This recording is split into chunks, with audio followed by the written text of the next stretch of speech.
강릉 앞바다를 찾는 분들이라면 푸른 바다 바람에 실려오는 향긋하고 기윽한 향기에 이끌리기 마련.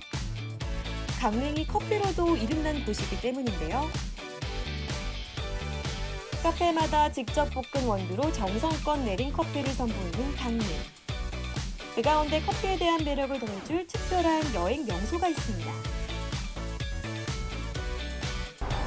네, 여러분 드디어 이 세 번째 강릉 여행 명소로 왔습니다. 지금 이렇게 섰는데 뭔가 고소한 냄새가 솔솔 나는 것 같아요. 여기는 어떤 곳일까요?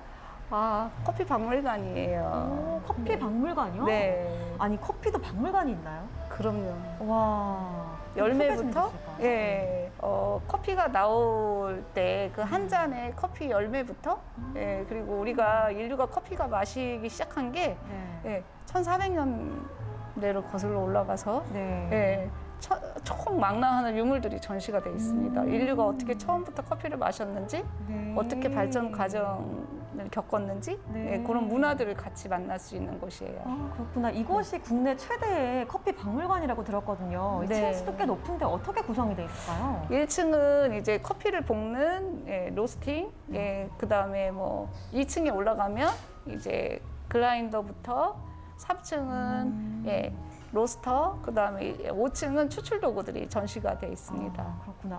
정말 듣기만 해도 빨리 구경해 보고 싶어지는데 함께 그러면 가볼까요? 네, 따라오시죠. 무려 5층으로 이루어진 박물관은 커피의 역사와 문화를 전하는 진기한 유물들로 가득한데요.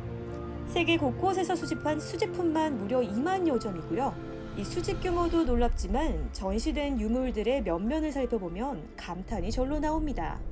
본격적으로 유물들을 보기 전에 우선 커피 자체에 대한 공부부터 들어가 볼까요?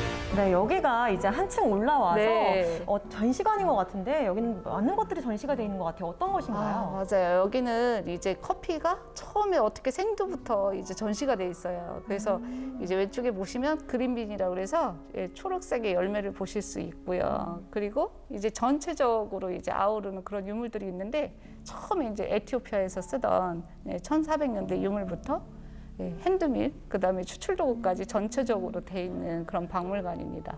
그럼 볶기 전에 네. 원두부터 보실 수 있으세요. 그럼 원두부터 한번 좀 네. 구경을 해볼까요? 그러시겠어요? 네. 이쪽으로 오세요. 박물관에서는 로스팅하기 전 생두를 직접 볼 수 있는데요. 균일한 색과 크기를 지닌 것이 좋은 원두로 꼽힌답니다. 풍부한 향미를 지닌 품질 좋은 원두는 대부분 일교차가 큰 고지대에서 재배된다고 하네요.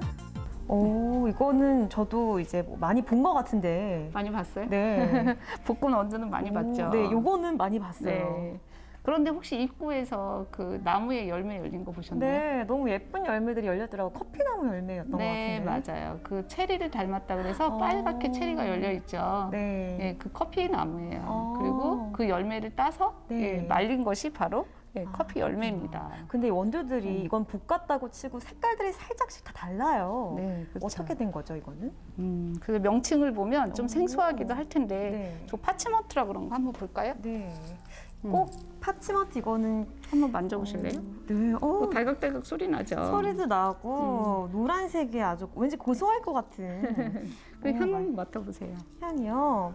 네, 아무 향이 나지 않아요, 그죠? 네, 무향이네요. 그런데 한번 까보세요. 아. 땅콩처럼 한번 벗겨보세요.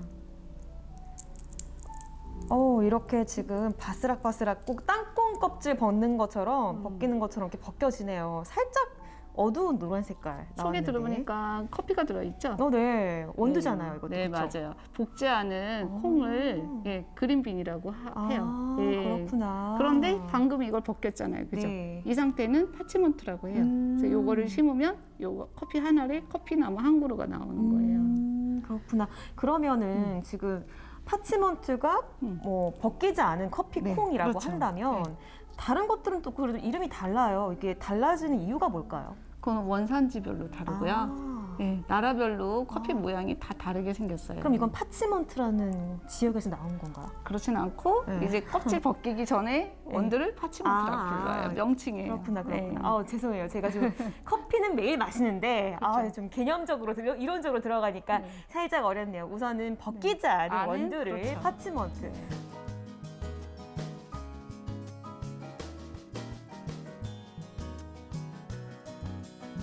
좋은 원두를 고르는 것도 중요하지만 커피 맛을 좌우하는 단계는 바로 로스팅이죠.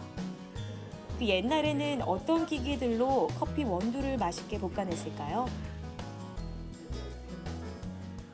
네, 선생님 제 뒤로 굉장히 큰 기계가 있는데 여기는 어떤 곳인가요? 아, 이곳은 이제 2층에서는 우리 전체적으로 그 유물에 대해서 봤다 하면 네. 이제 커피에 우리가 아까 생두를 보셨잖아요. 네. 그죠? 그린빈. 네. 그러면 처음에 어떻게 해야 될까요? 생두를 이제 갈아야 되나요? 갈기 전에. 볶아야 되죠. 그렇죠. 볶아야죠. 볶는 거를 바로 전문 용어로 로스팅이라고 해요. 아. 그래서 이곳은 이제 커피 로스팅하는 도구들이 다 있는 곳이에요. 그렇구나. 네. 그럼 이 뒤에 있는 이건 뭘까요? 그게 바로 로스팅 로스팅. 기계예요. 원두를- 그런데 그 전에는 전기가 없었잖아요. 네. 그죠? 그런데 이제 1600년대 에티오피아에서는 대부분 이제 팬 같은 곳에 불을 떼서 볶았어요. 그리고 커피를 우려 먹는 거는 또 우리 한약 따리듯이 우려 먹었단 말이에요. 그런데 이제 1800년대 유럽 쪽으로 이제 커피가 넘어가기 시작하면서 도구들이 만들어지기 시작해요. 그래서 바로 뒤에 보는 도구들이 1800년대에서 1900년대 사이에 프랑스에서 사용하던 로스터기들입니다. 이 도구가 생기면서 아무래도 이 원두를 볶고 갈고 그렇죠. 하는 시간이 더 줄어들었을 것 같아요. 그렇죠. 한 어느 정도 이 안에서 볶을 수 있나요? 굉장히 큰데 기계가. 그거는 이제 1900년대고요. 한번 네. 뒤에 한번 보실까요? 우리 액자 있는 쪽에 한번 보시면 저렇게 구형으로도 로스터기가 있고요. 네. 그리고 팬형이라 그래서 우리 프라이팬처럼 된 그런 이렇게 손으로 계속 돌리는 거예요. 그러다 보니까 불을 떼야 되고 전기나 가스가 없으니까 그죠. 그런데 이제 1900년대에 일반인들이 커피를 마시기 시작했어요. 1800년대 귀족들밖에 먹지를 못했거든요. 그렇나요? 네. 그래서 이따가 추출 도구 보시면 네. 다시 한 번 더 실감을 할 거예요.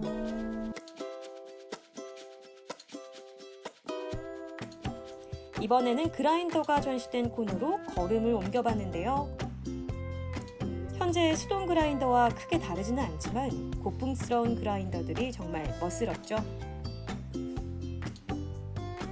네, 커피를 이제 볶았으니까 네. 갈아야겠죠. 가는 네. 걸 전문용어로 뭐라고 하죠? 그라인더라고 얘기를 해요. 예, 볶는 거를 그라인더라고 하는데 이곳은 이제 그라인더만 있는 곳이에요. 예. 그런데 한번 옆에를 한번 보시면 둥그런 게 손잡이가 2개가 있는 게 있고 네. 또 하나가 있는 게 있을 거예요. 네, 네. 그래서 2개짜리는 손잡이가 바퀴처럼 달려 있는 거는 미국 쪽의 그라인더라 보시면 되고요. 예, 그리고 한쪽으로 되어 있는 거는 유럽 쪽의 그라인더라고 보시면 됩니다. 왜 미국은 2개고 유럽은 1개인가요? 그래서 곡선을 더 중요시 여기고 아름다운 미를 더 상징화한 것이 바로 유럽 쪽의 그라인더들이에요. 아무래도 손잡이가 하나가 있는 게 더 미적으로 예뻐 보여서. 네, 한번 보시면은 더 하나로 되어 있는 것이 더 곡선이 아름다워요. 그럼 손잡이가 2개면 네. 이제 제 생각에는 2명이 돌릴 수 있으니까 빨리 더 만들어지지 않나요? 그런 건 아닌가요? 그렇지는 않고 더 이제 네. 어떤 안정감이나 이런 것 때문에 아마 2개를 더 선호했던 것 같고요. 그리고 외관으로 봤을 때 약간 미국 쪽의 글라인더들은 약간 투박해 보인다고 하나? 표현을 그렇게 하면 될 것 같아요.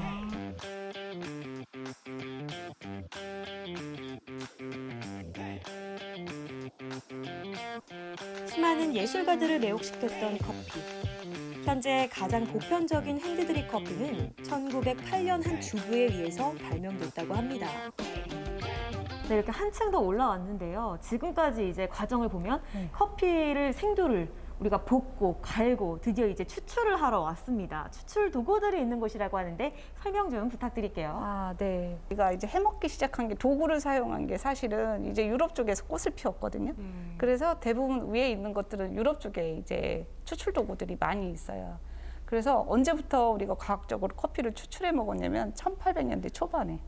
그때부터. 네. 이미 그때부터 이제 커피를 귀족들이 즐겼어요. 그래서 1800년대 초반의 유물들 보면 상당히 예술적이고 예, 너무 보여주기식의 네. 그런 것들도 있고. 네, 맞아요. 퍼포먼스만 봐도 상당히 재미있는 그런 도구들이 많이 있습니다. 네, 그래서 한번 보시면은 저 유리 쪽도 있고요. 도자기로 만들어진 것도 있고. 그래서 어떤 우리 과학실에 온 실험실에 온 것 같은 그런 착각을 불러일으키기도 해요. 여기 뭐라고 써 있나요? 영국에서 만들어진 건데 1830년대에 만들어진 거예요. 감압 방식이라는 게 좀 특이한 것 같은데요. 특이하죠. 네. 진공 또는 강압 방식이에요. 진공이라는 표현을 한번 제가 쉽게 그냥 커피 추출로 설명을 하나 드리면 그 다음에 뒤에 유물들은 그냥 혼자 이렇게 보셔도 아 이런 원리구나 보실 수 있으세요. 네. 자, 지금은 이제 알콜 램프의 맨 밑에 다리 밑에 이제 알콜 램프에 불을 붙이게 되고요. 그리고 이 수도꼭지 위에 쪽에는 이제 물을 넣게 돼요. 네. 그리고 유리관 보이시죠? 맨 네. 위에 컵처럼 돼 있는 곳에서는 가른 커피를 넣게 돼요. 네. 그러면 이제 알콜 램프에 불 붙이면 물이 끓어 올라가면서 어디로 올라갈까요? 위로요. 그렇죠. 원두가 있는 곳으로. 원두가 있는 곳으로 서서히 이동하게 됩니다. 네. 그리고 물이 없으면 네. 어떤 현상이 일어날까요? 물이 없으면 수증기가 맺혀서 저 위에서는 떨어질 것 같긴 하고 그렇죠. 물이 없다라는 게 이 안에 물이 네, 없다면요? 그렇죠. 다 올라가면 진공 네. 상태가 돼요. 아, 바로. 그렇구나. 그래서 다시 빨아들이는 이런 역할을 하게 되죠. 그래서 위에서 커피와 물이 만나게 되고 다시 밑에 이제 물이 없으니까 진공 상태가 되는 거예요. 그래서 다시 밑으로 빨아들여서 앞쪽에 수도꼭지 같은 거 보이시죠? 네. 그쪽에서 커피잔을 두고 커피를 따라 마시는 방법이에요. 이 진공 상태로 만들어서 네. 이 커피를 추출하는 원두에서 커피를 추출하는 그런 방식이군요. 네. 이렇게 해서. 들으니까 좀 어렵기도 하고 또 이해가 가기도 하고 이해 가죠. 네, 이해가 어느 정도는 가지만 어렵긴 어렵네요. 옛날에 이런 거 어떻게 생각했을지 좀 궁금해 그러게요. 신기해요. 옛날 사람들이. 네. 볼수록 신기한 커피의 역사와 문화, 흥미진진함의 절정은 뭐니 해도 체험이 아닐까요? 커피 박물관에서는 핸드드립 커피를 배울 수 있답니다. 원두 본연의 맛을 전하는 핸드드립 커피. 네, 이제 비로소 커피 한 잔을 만들어 먹을 수 있는 시간이 왔어요. 너무 기대됩니다. 위에서 보고 나니까 더 빨리 궁금해지죠. 네. 네. 빨리 해서 빨리 네. 마시고 싶어요. 빨리빨리요. 한국인 네. 아니랄까봐. 네. 우리가 집에서 누구나 편하게 할 수 있는 그런 추출법으로 커피 한 잔을 내릴 거예요. 일단은 여가지 먼저 접는 법을 알려드릴게요. 자, 도구부터 보면 요거는 드리퍼라고 해요. 그리고 밑에 커피를 받는 서버. 요거는 드리퍼. 이게 꽃갈 모양으로 이렇게 눌러주면 바로 꽂히게 돼요. 네. 그 다음에는 이제 맛있는 커피가 준비되는데 오늘은 예멘 모카 마탈이라는 커피를 드릴 거예요. 맛있을 것 같아요. 네, 세계 3대 커피이기도 하고요. 네. 네, 빈센트 반 고흐가 즐겨 마시던 커피예요. 반고흐가 즐겨 먹었던 네, 커피. 저도 맞아요. 오늘 한번 마셔보겠습니다. 네. 어떤 맛일지. 네, 향 한번 맡아보실래요? 향을 마스크했지만 그래도 정말 깊은 맛인데 뭔가 초코 향이 좀 약간 뭔가 나요. 초코 향. 컨닝한 것 같아요.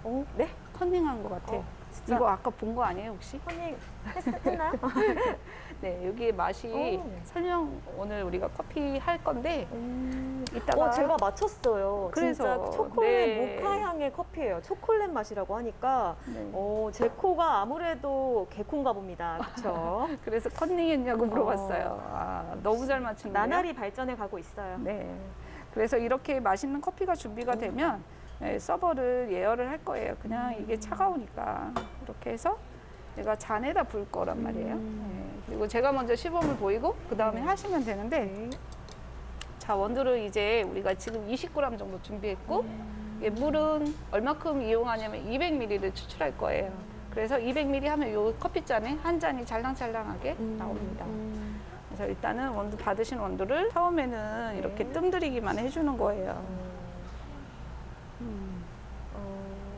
뜸들이기만 해주면 30초 정도 기다리면 커피가 갖고 있는 좋은 성분들이 추출할 수 있는 그런 시간을 좀 갖고 있고 좋은 성분들이 이제 추출할 준비를 마치고 있어요. 네, 원두가 부풀어 오르면서 꺼지는 시점이 되는데 이게 거의 한 30초 정도 기다려 주시면 되는데 이게 바로 제일 중요해요. 그래서 이제 오늘은 요거 하나만 기억해도 돼요. 뜸들이기를 해주시고 30초 정도 기다린 다음에 정중앙부터 그거 잘 보세요. 원두를 정중앙부터 바깥쪽으로 이렇게 원을 이렇게, 그리면서 나선형을 그리듯이 이렇게 추출을 해주는데 우리가 3차까지 추출할 거예요. 한 3분의 1 정도 물이 남았을 때 다시 2차 추출할 거예요. 바로 이렇게 핸드드립 추출하는 거를 다시 2차 추출 우리 이렇게 하고 다 같이 커피 마실 거예요. 그래서 이렇게 200ml가 추출이 되면 위에 있는 건 가감이 걷어낼 거예요. 와, 굉장히 기억하고 간단하네요. 계세요? 간단하죠. 저 할 수 있어요.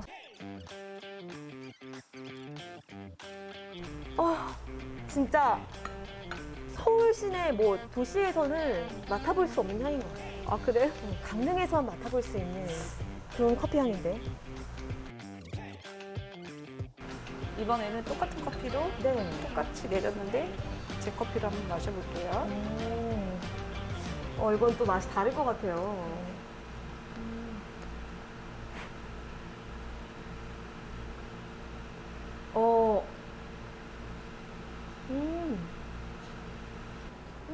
분명히 같은 커피인데 맛이 약간 달라요, 정말. 제 거는 이제 이거는 드셔보면 확연하게 틀릴 진짜 거예요. 다시 한 번만 제가 또 먹어볼게요.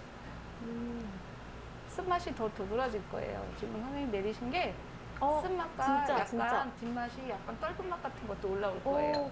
이거 먹다가 이거 마시다가 이거 마시니까 맛이 완전 달라요. 네. 정말 이건 쓴맛이고 이거는 어떻게 보면 정말 물같이 더 부드러운 맛인 것 같아요. 그거를 바로 바디감이라고 표현을 해요. 네, 그래서 우리 전문가들은 커피 내리는 것만 봐도 어떤 맛으로 내려지는지를 알 수 있어요. 고생 많으셨어요. 네, 고생하셨습니다. 이거 다 마셔도 될까요? 제가 이거 안 먹고 저 전문가님이 따라주신 커피 네. 이거 좀 원샷을 좀 하고 가야겠습니다.